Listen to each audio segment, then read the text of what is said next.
అవినీతిలో కూరుకుపోయారు. 5 లక్షలను డిమాండ్ చేసి బెదరగొట్టారు. 2.5తో రాజీ పడ్డారు. 1,50,000ను ముందే అడ్వాన్స్ గా పుచ్చుకున్నారు. పని పూర్తి చేయకుండానే విసిగెత్తించారు. మరో 1,00,000 ఇవ్వాల్సిందిగా పట్టుబట్టారు.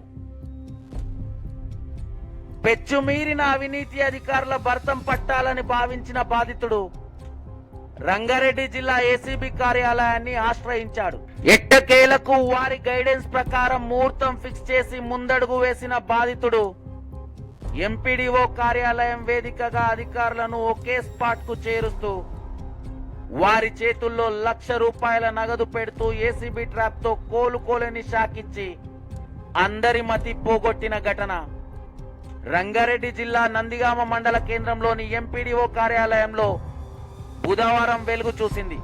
ఏసీబీ అధికారి ఆనంద్ తెలిపిన వివరాల ప్రకారం నందిగామ మండలం ఈదులపల్లి గ్రామ శివార్లోని రిసార్ట్స్ లో పంచాయతీ అనుమతులతో నూతనంగా అదనపు భవన నిర్మాణాన్ని చేపట్టాలనుకున్న బాధితుడు బిల్డింగ్ అనుమతుల కొరకు ఆ గ్రామ పంచాయతీ కార్యదర్శి చెన్నయ్యను సంప్రదించాడు. బిల్డింగ్ పర్మిషన్ విషయం అనేది తన ఒక్కడి పరిధి కాదని తమ ఉన్నతాధికారులను ప్రసన్నం చేసుకోవాల్సి ఉంటుందని సూచించడంతో సారు చేసిన సూచన మేరకు నందిగామ ఎంపీడీఓ కార్యాలయాన్ని ఆశ్రయించిన బాధితుడు ఎంపీడీఓ సుమతి, ఎంపీఓ తేజ్ సింగ్, కార్యదర్శి చెన్నయ్యల సమక్షంలో బిల్డింగ్ అనుమతులపై చర్చించాడు. అవినీతి సొమ్ముకై ఈగర్లీగా వెయిట్ చేస్తూ ఆకలి మీద ఉన్న అధికారులు తొలి ప్రయత్నంలోనే భవన నిర్మాణానికి అనుమతులు ఇవ్వాలంటే తమకు 5 లక్షలు సమర్పించుకోవాలని బాధితుణ్ణి బెదరగొట్టారు. అందుకు ససేమిరా అనడంతో 2.5 లక్షలకు రాజీ కుదుర్చుకొని 1,50,000ను ముందుగానే మూటగట్టుకున్నారు. పర్మిషన్ను పక్కన పెట్టారు. పని పూర్తి చేయకుండా కాలయాపన చేసి బాధితుడిని బాగా డిస్టర్బ్ చేశారు. 1,00,000 టార్గెట్ గానే బిహేవ్ చేస్తూ బాధితుడిని ఏసీబీ వైపు అప్రోచ్ అయ్యేలా చేసినట్లు తెలిపారు.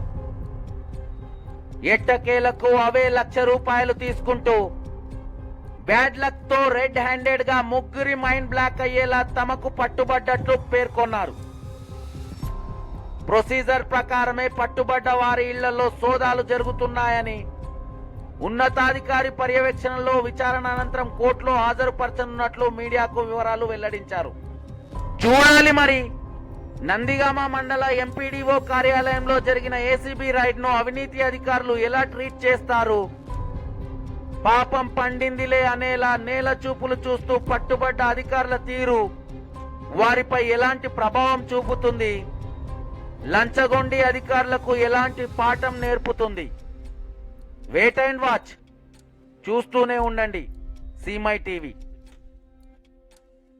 ఏసీబీ రంగారెడ్డి రేంజ్ మాకు ఒక కంప్లైంట్ వచ్చింది. ఇక్కడ మన నందిగామ గ్రామ పంచాయతీ లిమిట్స్, ఏదులపల్లి గ్రామ పంచాయతీ ఎవరైతే పంచాయతీ సెక్రటరీ గారు ఉన్నారో ఆయన విలేజ్ లిమిట్స్లో ఒక కన్స్ట్రక్షన్ జరుగుతుంది. ఆ కన్స్ట్రక్షన్కి సంబంధించి పర్మిషన్స్ కోసం, బిల్డింగ్ పర్మిషన్స్ కోసం ఇనిషియల్గా అతను మా కంప్లైంట్ అప్రోచ్ అయితే ₹5 లక్షల డిమాండ్ చేసినారని చెప్పేసి అతను ఈ బిల్డింగ్ కన్స్ట్రక్షన్స్కి పర్మిషన్స్ నా ఒకంతోటే కాదు, ఇక్కడ కంపల్సరీగా ఎంపీఓ గారి దగ్గర, ఎంపీడీఓ గారి దగ్గర వస్తేనే మాట్లాడగలుగుతామంటే ఇక్కడికి తీసుకొని వచ్చినారు. తీసుకొని వచ్చిన తర్వాత ఎంపీడీఓ మన సుమతి గారు, తర్వాత ఎంపీఓ మన ఈయన తేజ్ సింగ్ గారు, తర్వాత గ్రామ పంచాయతీ సెక్రటరీ మన చెన్నయ్య గారు, వీళ్ళు ముగ్గురు కలిసి ఉన్నప్పుడు వాళ్ళ సమక్షంలో ఆయనకి ₹5 లక్షలు డిమాండ్ చేసినారు పర్మిషన్స్ ఇవ్వడానికి బిల్డింగ్ కన్స్ట్రక్షన్.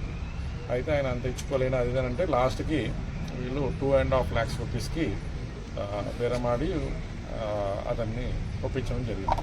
సో $2.5 lakhs ఆయన ఒప్పుకున్నాడు. ఒప్పుకున్న తర్వాత ఒక ₹1.5 lakhs ఆల్రెడీ తీసేసుకున్నారు. తీసుకున్న తర్వాత ఇంకా మిగతా ₹1 lakh కోసం ఆయన ఇంకా బిల్డింగ్ పర్మిషన్స్ ఆయనకి ఇవ్వకుండా సతాయిస్తూ బాగా డిలే చేస్తుంటే ఆయన మా దగ్గరికి అప్రోచ్ అవ్వడం జరిగింది. అప్రోచ్ అయిన తర్వాత ఇట్లా మాకు కంప్లైంట్ చేసినారు, ఇట్లా వీళ్ళైన పరిస్థితుల్లో ₹1.5 lakh ఆల్రెడీ ఇచ్చేసిన, ఇంకో ₹1,00,000 కోసం సతాయిస్తున్నారు బాగా అంటే సరే అని మేము ఆయన కంప్లైంట్ నమోదు చేసుకొని వెరిఫై చేసుకున్న తర్వాత ఈరోజు ఇక్కడికి వచ్చి 1 lakh రూపీస్ ఇచ్చినప్పుడు రిటైర్డ్గా పట్టుకోవడం జరిగిందండి. దీంట్లో వాళ్ళిద్దరి సమక్షంలో అంటే ఎంపీడీఓ గారు సుమతి గారు ప్లస్ చెన్నయ్య ఎంపీఓ గారు వాళ్ళిద్దరి సమక్షంలో గ్రామ పంచాయతీ సెక్రటరీ మన ఈయన చెన్నయ్య గారు 1 లక్ష రూపాయలు తీసుకోవడం జరిగింది.